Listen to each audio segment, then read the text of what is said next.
بسم الله الرحمن الرحيم الحمد لله رب العالمين والصلاة والسلام على أشرف المرسلين وعلى آله وصحبه أجمعين وبعد وبلين كينيا ورين سجلين تينيا تنبرة جيسي أكما نتجمع نخنتي بغنو جمدن جمتشون تينيا تون بكما جرتني تسناك قبضنا ميو قتك سنندنو الحمد لله رب العالمين وبليس خينيا مرتقوتو شهادة قبته جرا إسلام ما خيسد ديبي جرا دغغور سا ربين إساف حديثو أشهد أن لا إله إلا الله وأشهد أن محمد رسول الله بوليس خينيا جما أمنتا إسا أمنتا دلوتا أمنتا إسلام ما أمنتا حقا أمنتا دغا أمنتا دغغور تكلين كيسن جرا سنتي deebi'ee jira baga gammanne baga gammaddanii isiniin jechuu barbaanna.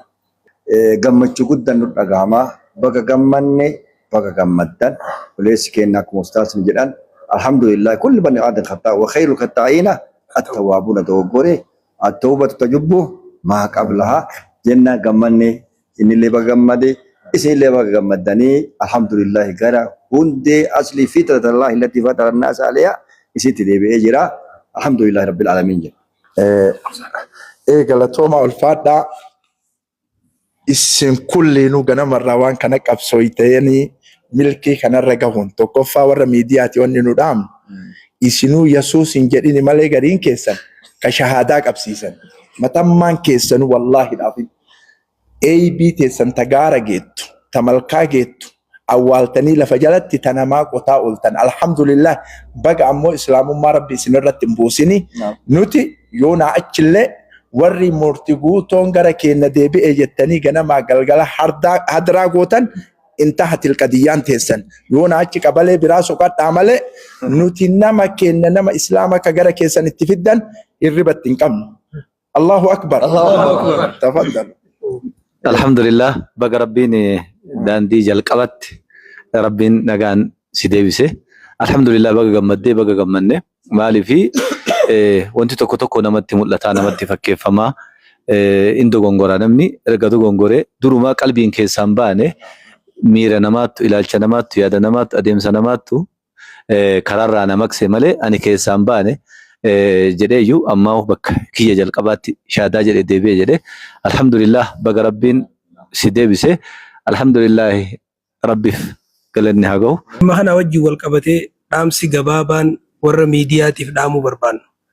Ka duraa nabiin keenya alayhi salaatu wassalaam hadiisa keessatti kijee yassiruu walaa tu'assiruu bashiruu walaa tunaffiruu islaamummaa walirra laaffisaa walirratti hin jabeessinaa waliin baqachiisinaa wal gammachiisaa jee namni har'a wanni wal baqachiisuun arraataa wal baqachiisa gochaa wal baqachiisa jechaa wal baqachiisa akkaataan illee wal baqachiisa gaafii nama gaafatuu fi deebii deebisu keessatti illee arraa keessaa'u miidiyaan humna guddoo ta'ee jira waa hundaafuu jechaafis humna guddaa gochaafis humna guddaa akkaataaf illee humna guddaa kanaaf wanni isiniin jennu ulamaa'inis du'aatininis warri amantaa islaamaatiif xabaqaa taatan hundi jecha keessan eeggadhaa arrabni lafeen qabu malee lafee nama cabsaa gocha keessan eeggadhaa akkaataatti dubbattan namni waan dubbatu akkaataatti dubbatu yeroo dubbatu maaliif akka dubbatu waa hundaa adda baafatee dubbachuu qaba.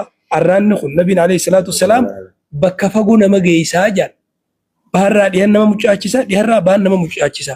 Kanaaf islaamummaarraa dogoggoranii bahuun obboleessa keenya qofa irratti hin baane isa duraas seenaa keessa seenaa dubbisaa laalaa hedduu dabre.